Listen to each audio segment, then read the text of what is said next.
Class 1, Step 6, do due diligence. That sounded pretty funny, but it is true. Do your due diligence. Due diligence is basically that phase of the contract where you've got your offer accepted by the seller, which is a tremendous thing. You've put some earnest deposit money down. Your lender is scurrying around getting your loan all finalized. And now you've got a certain number of days, usually like in California, 17 days, to conduct what's called your due diligence. Now, here are some of the things that you will be investigating during that process. You want to get a home inspection. We talked about home inspectors earlier. And that home inspection, Rebecca's got to cover at least the roof, the heating, the plumbing, the electrical, the AC systems.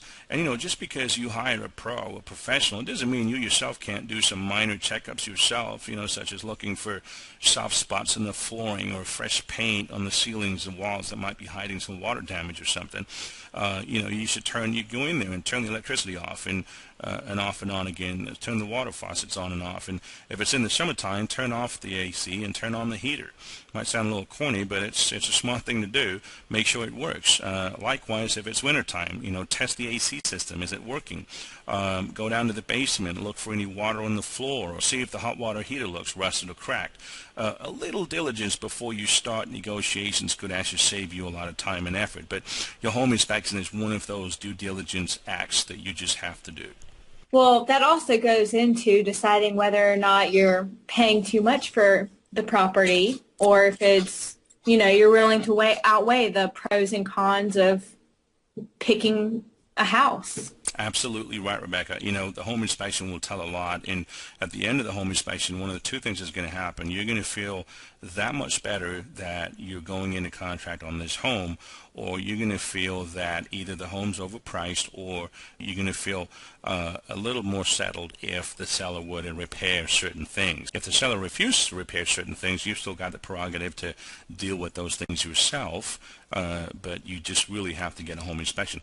One of the next things that you want to look at to finish up your due diligence is the appraisal. Now, a lot of lenders don't show the appraisal to the buyer. You have to take a look at your appraisal. You're paying for it. Take a look at that appraisal and see if the comparables support the price that you're paying. The appraiser is going to use certain comparable sales close to that property you're buying, and you want to take a look at those comparables. Do they make sense? Does the appraiser mention any inadequacies, such as maybe an unpermitted addition, or maybe some roof problems, or is the appraiser even calling for repairs? Make sure that as soon as the appraisal report's completed, you get a copy from your lender. What is an appraisal?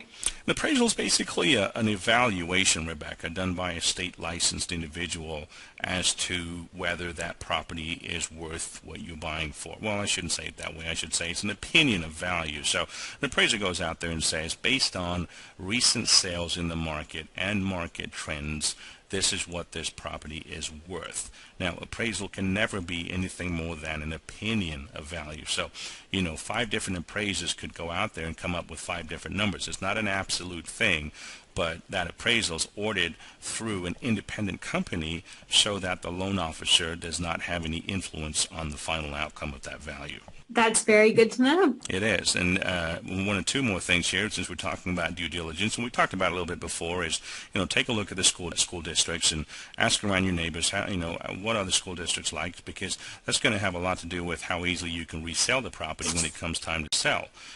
We talked about sex offenders. There's a lot of databases available where you can go in and check to see if you're looking to buy something close to where a sex offender might live.